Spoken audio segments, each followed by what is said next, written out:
Chris Bennett, I'm the CEO of Wonder School. Started the company 5 years ago, and we're based in the Bay Area.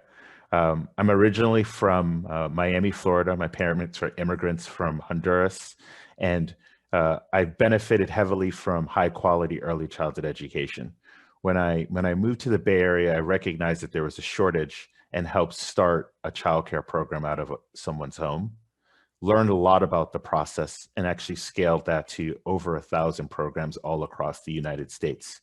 And today, I run a company named Wonder School that supports childcare programs, supports government leaders, and supports employers in solving their biggest childcare needs.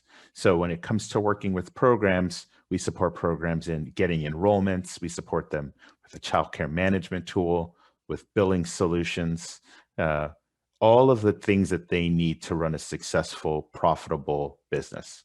We support governments in getting real-time supply and demand data, support them in creating childcare programs, and making it really easy for parents in their catchment area to find childcare. And then we support employers in meeting their employees' needs around childcare. I'm really excited to be here with you all today, and thank you. Hi, everyone. Great to be here with you, Chris and Maribeth. We're thrilled to be participating in this. My name is Amy Cubbage, and I'm president of the North Carolina Partnership for Children and the Smart Start Network. We're a network of 76 organizations. 75 of them are local partnerships, and then we are the 76th, the statewide organization called the North Carolina Partnership for Children. We provide programs and services for prenatal to age 5 children and their families across the state of North Carolina through these local partnerships that are public-private organizations, nonprofits, operating and providing services to all 100 counties in the state of North Carolina. It's the oldest comprehensive services early childhood system that is ongoing in the country, and it was started in 1993 by the North Carolina General Assembly and then Governor Jim Hunt. I am very honored to be the president of it and work with wonderful colleagues at the North Carolina Partnership, as well as the executive directors and staff at the local partnerships, and look forward to being with you all today. And I will add, come to this similarly with Chris from an early care and education background. I was a teacher. My mother was an early care and education teacher, and I'm passionate about the field and about, in particular, respect and care for the folks who are providing early education and care for our youngest children. Thank you. My name is Mary Beth Bearfield. I am honored to be the Chief Human Resources Officer at Bright Horizons. Bright Horizons is a family solution care company, education company of 34,000 employees globally, and proud to be represented as their HR officer.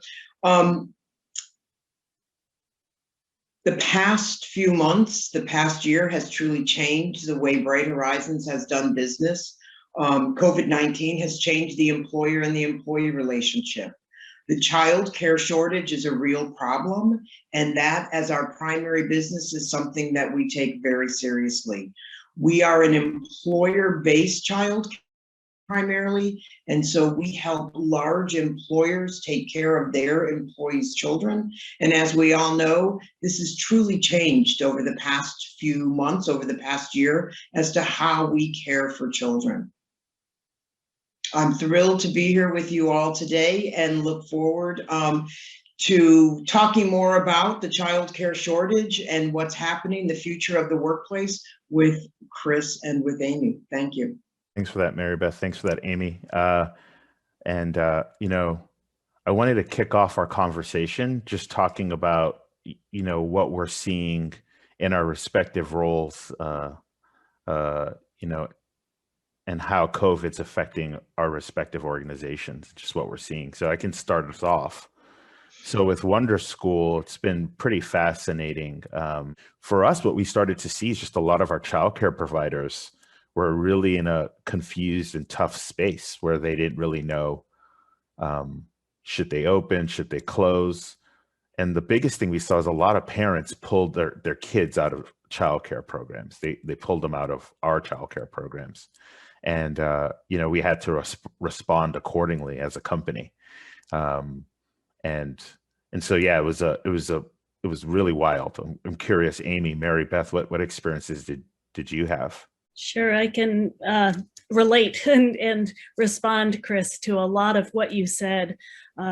We in North Carolina found the COVID pandemic immediately shone a bright light on the importance of early care and education, as well as the programs that support parents and families. Home visiting, of course, that has always been done, almost always been done in person. Immediately they need to go virtual. And we needed to look at how many families aren't able to access home visiting because of the digital divide and not having the access to the internet in some areas, and rural areas, especially in North Carolina, but urban as well.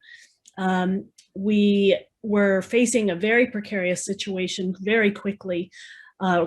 Enrollment dropped dramatically as families pulled children out of their childcare settings at the broad array of the mixed delivery system that we support in North Carolina, but across the country, of family childcare centers, public, private, nonprofit, for-profit, public pre-K programs, and everyone was doing their best to respond and figure out how we were going to move forward. Currently, enrollment statewide is about 60% of pre-pandemic levels. Its cost in terms of protective equipment and lower numbers and ratios and smaller group sizes for health and safety reasons, a 47% increase in costs for providers. And nationwide, 50% of parents have not returned to the workforce during the pandemic, and they cite childcare as a reason. That struggle is real. We have a wonderful partner in the North Carolina Early Childhood Foundation that did an economic study and found that childcare costs are the lack of childcare and issues with accessing high quality, affordable childcare is costing North Carolina families, businesses, and taxpayers and the economy $2.9 billion. So we went right into kind of crisis mode, and I think we are still there. Mary Beth? Yeah, thanks, Chris and Amy. And Chris, to your point, we felt the same way. And I think we kept thinking this is not going to really happen. Like, everything became in 3-month tranches. In March, we're thinking, oh, in June, this will all be back under control. Employers will bring all of their employees back into the workplace. The childcare centers will open up. And so we focused on, the care we provide to early responders in hospitals and other emergency kinds of settings. So we had about 150 centers that were open during that 3 months. Then June came, and we kept saying, by the end of the summer, this will have all worked its way out and we'll be back. And I think it was about in the July timeframe where we all said, this is not going to change quickly. This is changing the way we work.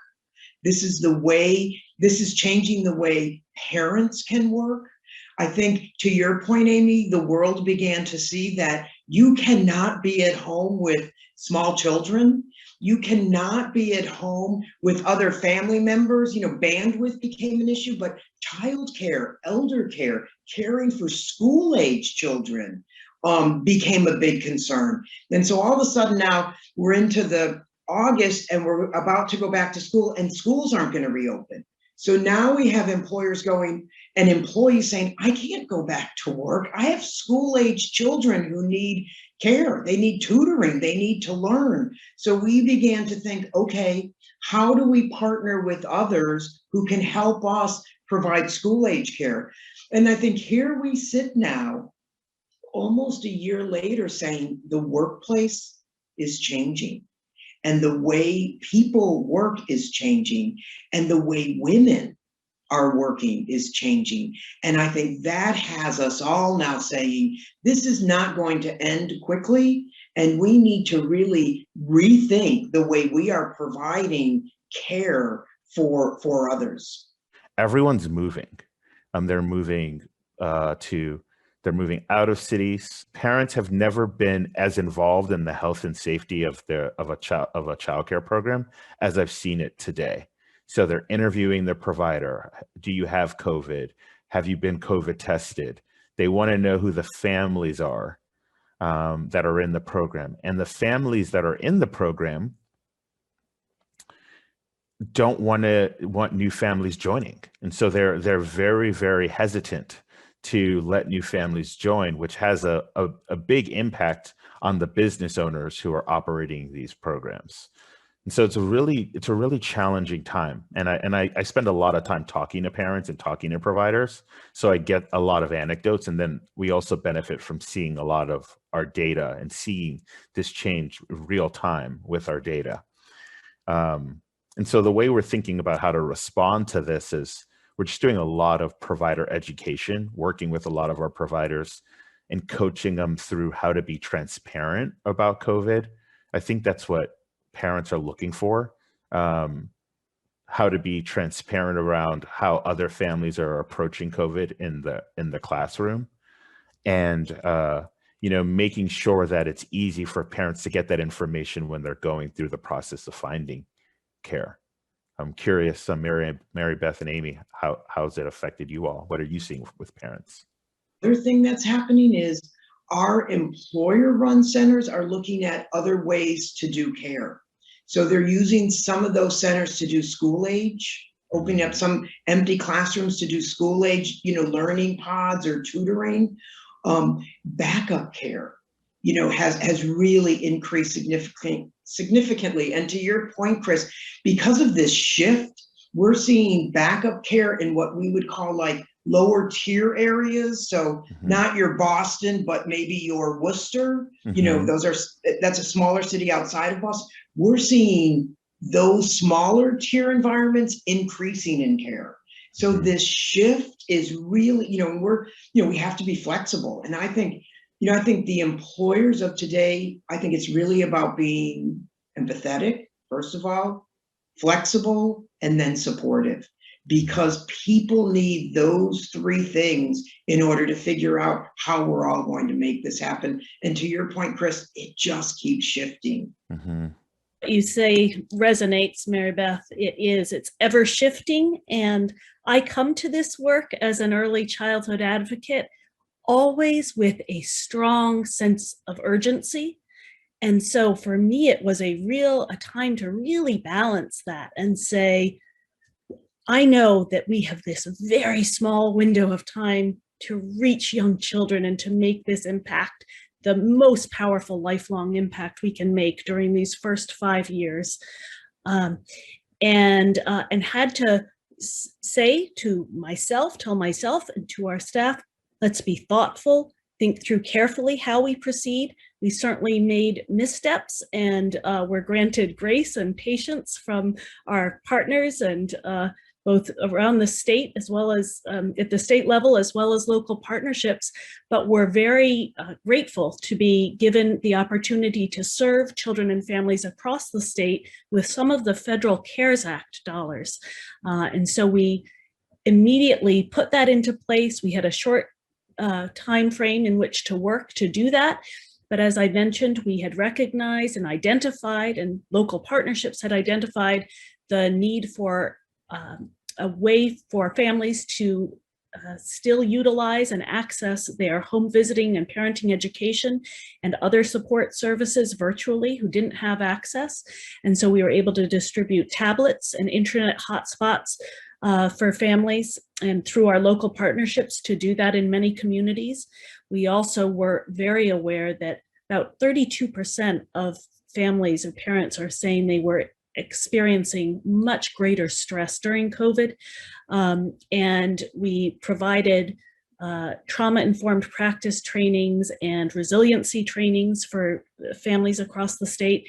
And then we were also very fortunate to be able to access the Wonder School platform and provide that subscription and platform a business support to fragile, again, precarious family childcare programs that were providing the essential services of childcare to essential workers and to others who didn't have a choice not to be working at that time, and whose jobs required face-to-face, and it wasn't possible to just get on Zoom and continue to work. And so we contracted with Wonder School, and again with this funding from the CARES Act through the North Carolina Department of Health and Human Services, have provided about 200 family childcare providers and micro centers with subscriptions to the platform, and are sustaining those. And it's just huge kudos to the providers themselves who have kept going this most difficult time. I always go back to that line, it takes a village. It truly does take a village. And I think one of the things that we've really seen is we've always realized the importance of partnerships. And the partnerships we have begun with, like Wonder School, with other organizations where we can provide, school age care, which we never had to do before. So partnering with others to kind of, provide care for all is so important today. What do you all think is going to happen? I mean, I know we all wish we had the crystal ball, and if we did, we'd probably write the book and not be here today. But what do you think? What's going to happen? How do we move forward? We're going to need more childcare in Worcester. We're going to need more childcare in rural areas. A lot of these places where we have childcare deserts, we're going to have to fill that in with some water. We're going to have to turn those deserts into oases with childcare to make it work. Yeah, it's interesting, Chris. So we have a couple, now a few of our larger employers are now saying, okay, so our employees are not coming back into the workplace till maybe June, and that's still a question mark. Could we open up the center, and can they bring their children into the center? But they're not going to stay there and work. So they're going to drop their children off in the workplace, because the center is in the workplace, go home and work, and then come back and pick up their children. So to your point, Chris, I really don't think people are going to go back into the workplace like they have before. And I think it's just going to shift the way we provide care. I do think childcare will still be paramount to people being able to work, but I think how we do that is going to shift. And what I worry about is those folks who can't shift, whose work requires them, right? And where are the growing disparity and inequities that we are going to see, that we're already experiencing, that were very well entrenched in our society pre-COVID and now are only being magnified by COVID. And so I think we have to keep that in mind. And I continue to think that and be optimistic that this very low that we're in is going to springboard us forward to say it is time to address the great injustices, historic injustices that have existed in our country and that have impacted children of color at a far greater difficulty for children and families of color, and that we will really look to be a different America as we come forward through this. But it's difficult times, and I hope I'm right about that. And I feel strongly that through this COVID experience, you mentioned partners, that the partners that I talk to, state level, national partners, do share that passion for seeing change and for reimagining how children and families with young children and those young children are cared for through new, reinvigorated care settings like family child care homes and networks. So yeah, hopeful, but know that it's a long road ahead. Yeah, and Amy, it's interesting because even for those who work in our childcare centers, those aren't jobs that they can do from home. They No. can't do those jobs remote. And so that's a difficulty. And so do we need to become creative on how they work? You know, do we need to be more flexible in their work designs? I think it's great that you bring this up because you experience this firsthand. You have to think about your entire state and you have to think about every, you know, North Carolinian. So it's a really, really great point. Yeah. And I think we're very fortunate in North Carolina. And I think in general, I will herald the early care and education field. So often we are disparaging about it, but in fact, I think folks are incredibly creative. The ingenuity in meeting challenges with always such limited resources throughout the history of the field in the US has been incredible. And I think we'll be able to do that again and feel very fortunate in North Carolina that we have this infrastructure in place of this Smart Start system with this network of a state organization and local partnerships that have their finger on the pulse of the needs of the children and families in their communities. And that can be, I hope, a easy on-ramp and access for innovation like Wonder School, Chris, and like family child care networks and centers, Mary Beth, that are re-envisioning what it looks like and what it looks like to be an early care and education teacher. I mean, how incredible to hear that from you at HR and Bright Horizons saying, we are committed to our teaching staff and will work to think with them about what does it look like to work in early care and education now.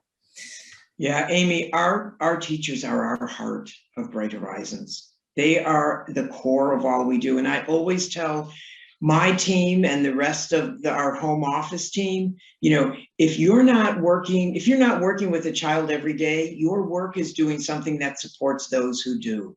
So all that we do is supporting our teachers. And then our directors. Okay, so I've been in HR for a long time. I think the role of a center director is probably one of the most difficult roles I've ever seen, because they have to deal with everything: parents, children, facilities, you know, new parents coming on board. So their marketing, they are doing, and the care of children, they have to step into the classroom at times. That job is just an amazing job. To be able to do that, I mean, hats off to them. Now, during COVID, now they have to be the reassurer. They have to reassure the parents. They have to reassure the teachers. They have to be that pillar of strength. You know, it's not an easy role. I think you do it because you have a vocation and you have a love, you know, and a great child director is making such impacts on the lives of so many that's, I'm sure, what gets you motivated every day, but it's not easy. I think that, again, I'm optimistic, and I think we will be able to come through this and that we will have a new reinvigorated system. And I also am firmly believing in the commitment from the state governments, federal governments, and local communities and county level governments and cities and towns to the power of investing in young children and their families. And so I'm hopeful that, again, we're going to be able to come through this, that there's great resilience in communities and families, and certainly in providers of early care and education.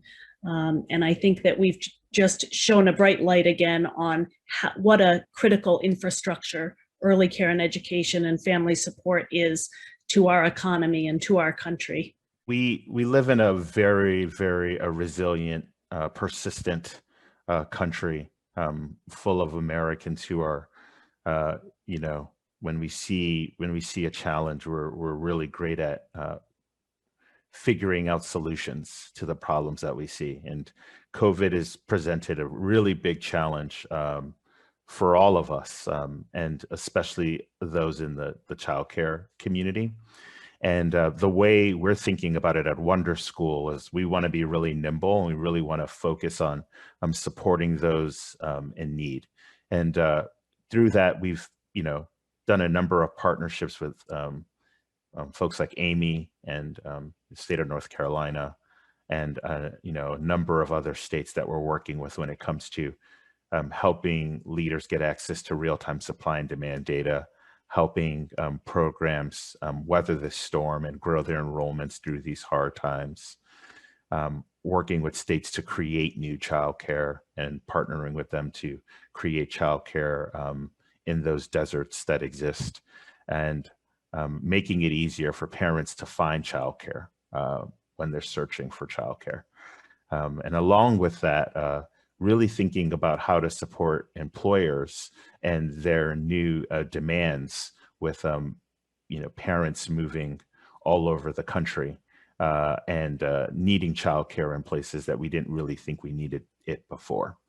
And so it's really important to be resilient. It's really important to innovate during these times. And I'm really proud of the work that the team at Wonder School is doing, and you know, the work that Amy and Mary Beth are doing at their respective organizations. At Bright Horizons, you know, we work diligently to make sure we are meeting the needs of all of our children and families every day in a way that is safe and healthy. And I think through the last year, that has challenged the way we do things. It has made us look at things differently. But at the core of it all, we believe that education and care changes our world, and that we are going to stay committed to that education and to that care. And we need to be supportive, empathetic, and flexible as we continue to move through these upcoming months and this ever-changing world that we're living in. Really enjoyed the time today. Thank you, Mary Beth. Thank you, Amy. Good to see you. Great to be with you, Chris, and you as well, Mary Beth. And thank you so much to South by Southwest for having us. Thank you to South by Southwest for giving us an opportunity to share our thoughts.